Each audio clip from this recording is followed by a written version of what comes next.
Hi, Miguel Feria. I want to tell you I was converted to Christ through a workmate. I've been around shops and garages my whole life. I've probably been in shops and garages more than I've been in my own bed. So it's only natural that I've become an engine builder. I worked at a place in Riverside, California called Carcraft, where one day I needed a ride home from work because my transmission was blown up and I needed to rebuild it. So I asked Mark Williams, the guy I work with, if he could give me a ride, and it was funny that I automatically assumed that he would say yes, and he told me no, but the reason was funny is because he said he was going to church. And so I kind of called him on it, and I was like, Mark, how can you be a Christian and not help me? And so he said, you're right, I'll give you a ride home after church. And I was like, man, I don't want to go to church. How long is church? And he guaranteed me it will only be 1 hour. I'll have you home in just over an hour, right when church is over. So I went to church. And that day, I don't remember what the Bible study was about. I don't remember anything about the service. All I remember is at the end, a young man named Prince Hall got baptized, who later I will find out was hooked to the same drugs I was. And when I saw him get baptized, something just snapped at me. And I looked at Mark and I said, I got to get baptized. And Mark looked at me and he said, you can't get baptized. And I thought it was funny. I said, Mark, first I need help and you take me to a church, and then now we're here and you don't want me to get baptized. And I was like, man, forget this. And I ran down the aisle, grabbed the minister, and he tapped the mic and said, everybody come back in, we got another baptism. And that night, the minister and Mark took me to the baptistry room, talked to me where I received Christ and was baptized that night, first night in the church. And a year and 9 months later, I was in Lubbock, Texas, at seminary, my first time in Texas, and where I met my wife. And now I'm proud to say I'm a minister for Oak Hills Church, and I'm the campus minister for Westside Lubbock. That's my story. Thank you. Hey, man. Good morning. Make some noise. I'm Miguel Feria. I am from East LA. You ever heard of Cheech and Chong? Yeah, my next door neighbors. I did a lot of drugs. I did cocaine, heroin. I mean, you name it, I've done it. And it's only by the power of God that I was saved. I got clean.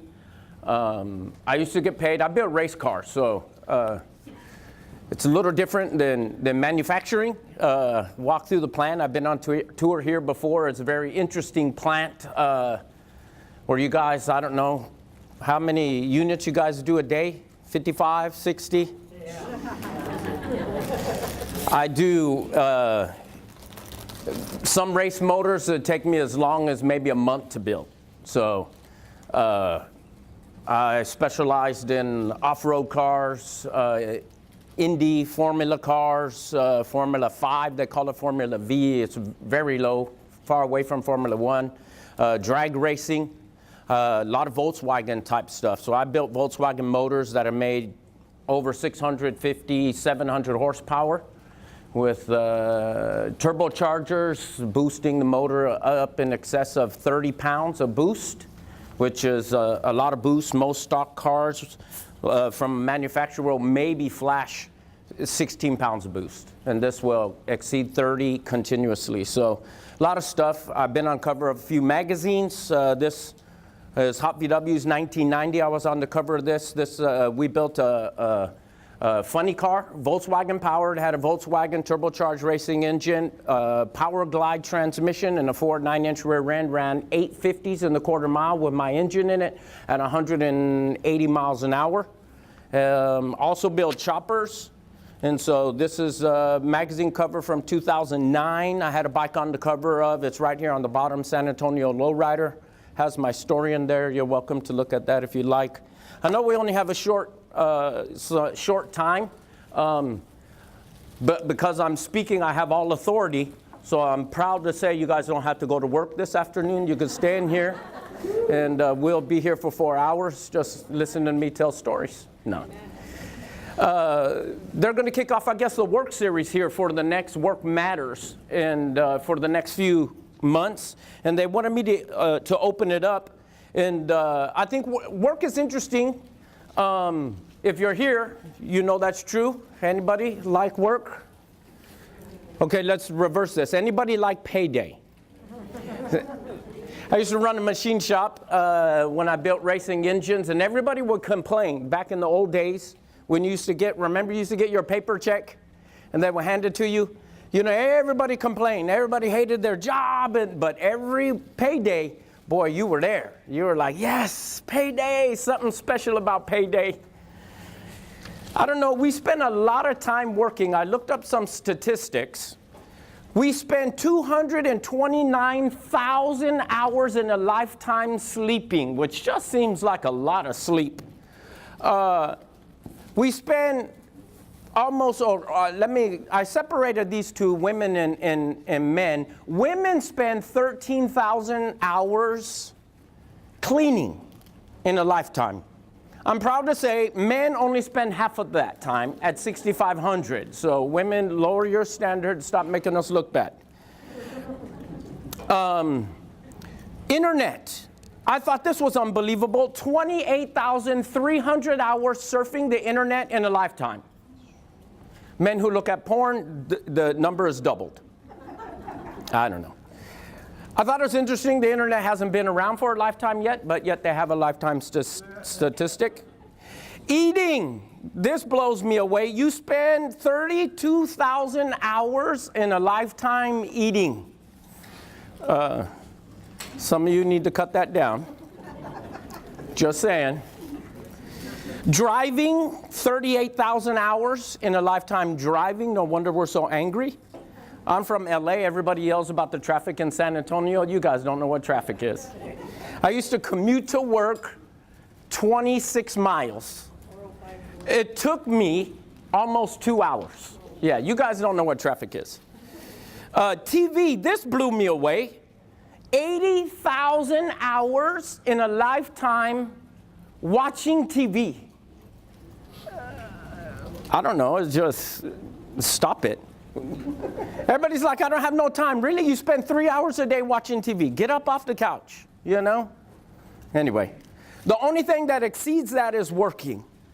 90,000 hours, they say, if you work 8 hours a day. If you work at Toyota, that number's doubled in a lifetime, which to me just seems like a lot of hours. The only thing we do more than work is sleep.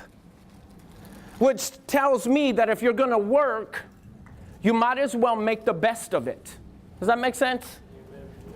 I don't know why. I mean, we're so against work. We're supposed to believe in the Bible. Well, some of us.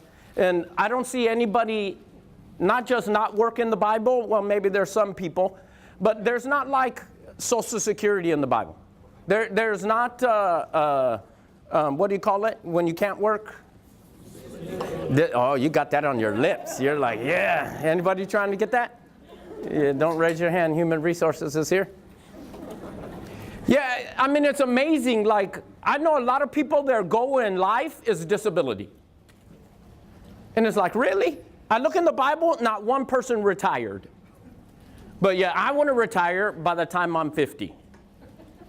Just so you know, that's like in a year from now. I got to hurry. Work is a major part of our life. And I think we have to make the best of it. The Bible tells us several things about work that I think are interesting.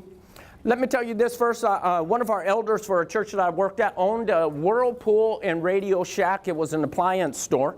He hired a kid right out of high school, got him in the workshop. They were going to a call to service somebody's washer. And he's asked the kid, what is your goal? What do you want to do with your life? And he said, well, I just turned 18 and I've applied for my apartment. I hope I could get on disability. And that's all I want to do. And I'm just waiting for the call. And literally this guy who's de pocas pulgas, I don't know how you said that in English, but he stopped the truck, kicked the guy out and said, well, you could wait at home. And it was just so interesting to me that a kid at 18, that's his outlook. I want to get food stamps, I want to get a free apartment, and I want to get disability. Life isn't made that way. God commands us that we need to work. Number one in your outlines, if you have this, you could fill this out in your blank. If not, just remember it. Number one, we have to work. We must work. It's not an option. It blows me away that the people in life today that think they don't have to do anything. What's your goal? Update my Facebook and get my 32,000 hours of TV in. That's it. And it's like there's more to life. You have to work. I love what Paul says in Thessalonians, 2 Thessalonians 3:10. If a man doesn't work, neither let him eat. You got to work. You got to do something. What do you want to do? I ask kids all the time, what do you want to do? I don't know. And I love it when they say, I didn't ask to be here. Really? Well, you're here now, Buttercup. Do something. You know, you can't complain about life when you don't want to do anything with it. You got to be here, make the best of it. And I know people like, oh, I hate my job. Well, get a better one. Find something you want to do.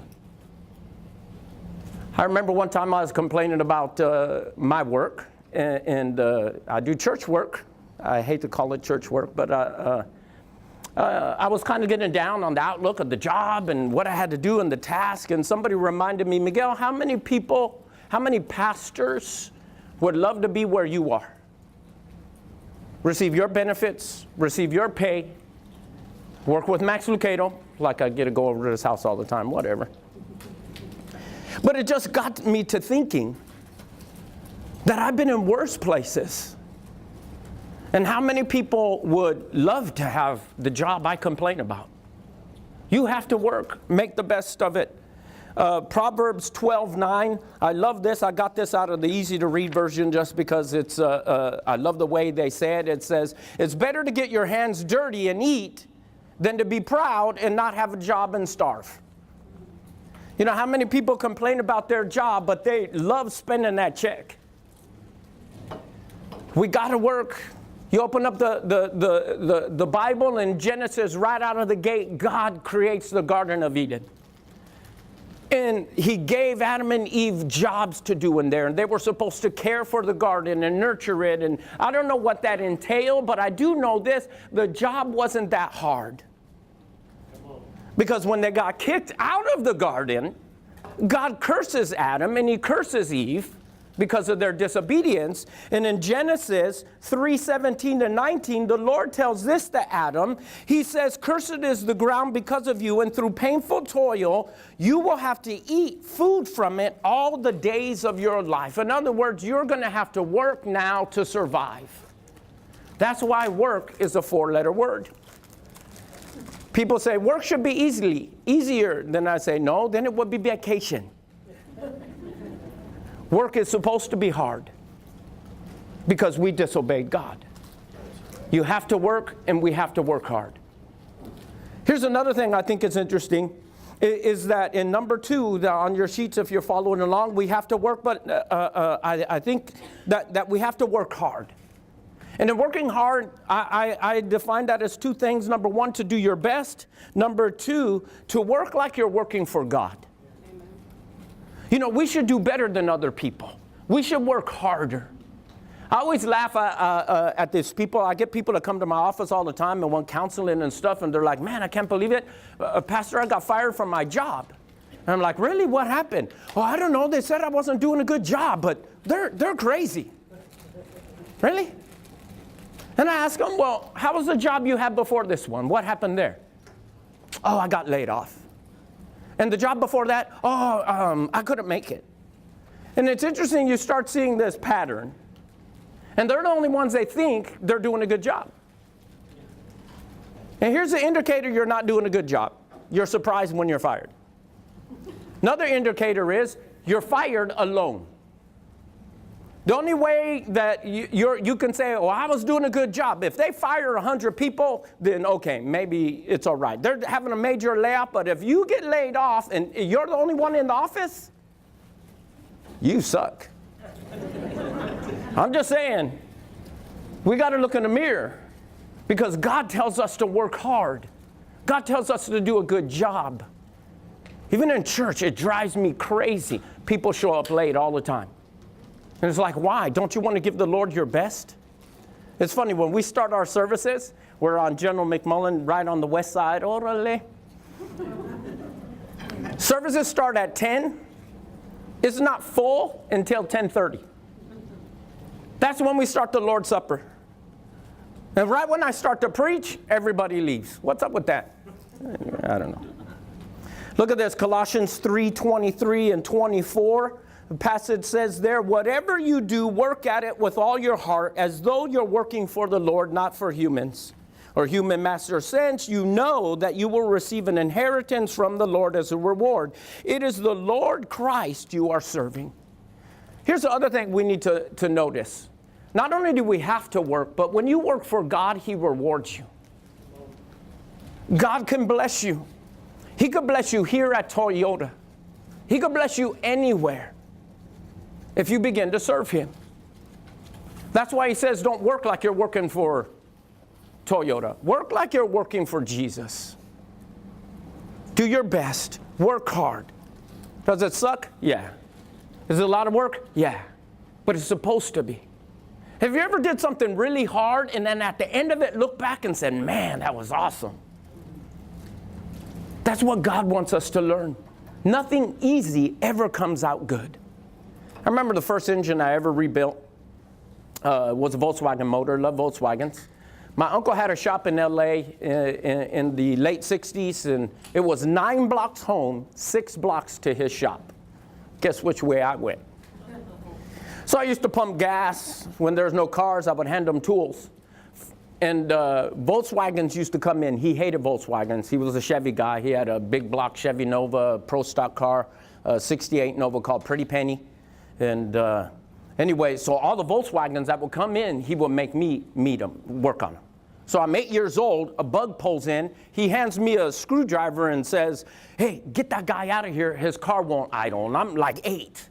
I'm like, what? He's like, there's a big screw on the side of the carburetor, that's for the air. There's a small screw, that's for the fuel. Turn them in simultaneously until the car starts to die, then pull them out until it starts to idle, then get him the hell out of here. Okay, 8 years old, walk up to the car, do it. The guy leaves. Go back to my uncle, hand him the screwdriver. He's like, what happened? I said, the car idled, he left. He said, good, you're getting every Volkswagen from now on. So we go to the races, and I see this little bug with a big motor, dual 48 carbs, cams, all this stuff, beat a Chevelle.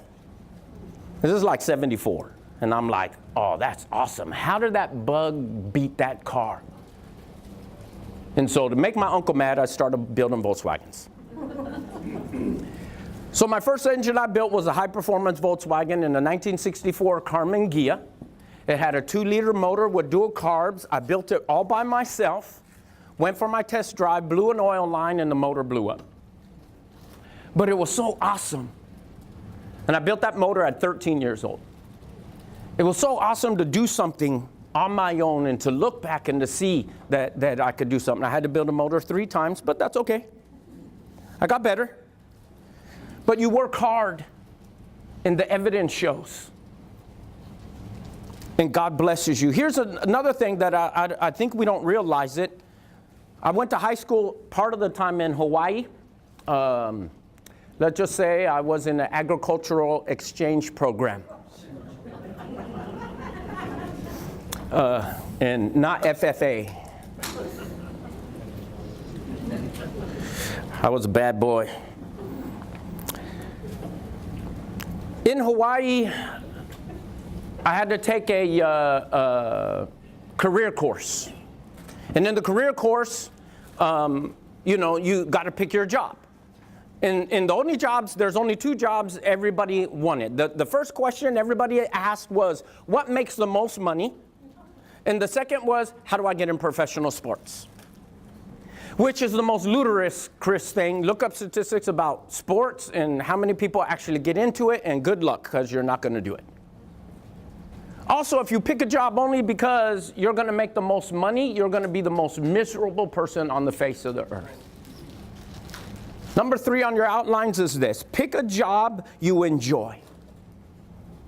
We can enjoy it. I think here's the thing that we don't realize is that we judge work because we made it a 4-letter word and we think, oh, it's just a means to an end, and as soon as I could retire or get disability, I'm out of here. And that's not the goal. The goal is to work. The goal is to provide for your family. The goal is to enjoy yourself. And yes, you could enjoy yourself at work. I think that's the thing we don't understand. My wife is like some hyper-intellectual person. I hate her. She reads books for fun. Who reads books for fun? What is her problem? Weirdo freak. I could say that because she's not here. She's always like, our kids have to go to college. I'm like, no. All they have to do is love what they want. If they love what they do and love the Lord, I don't have a problem. Matthew 6:33 says, seek ye first the kingdom of God, and all these things will be added unto you. That's not on your sheets, that's extra. A lot of times what happens is we run around life trying to get all this stuff that God says, I'll give you for free. And so I tell my wife, if we just teach our kids to love the Lord, everything else will fall into place. But as far as jobs, why do we need to send everybody to college? What if their career has nothing to do with college? I wanted to be a welder. I want to build race cars. They don't teach that in college. So when I went to high school, I took the shortest route possible because they didn't have anything for me. And God blessed me. And I advanced in what I wanted to do, and I loved it. And the only reason I'm not doing it now is because He made me a minister.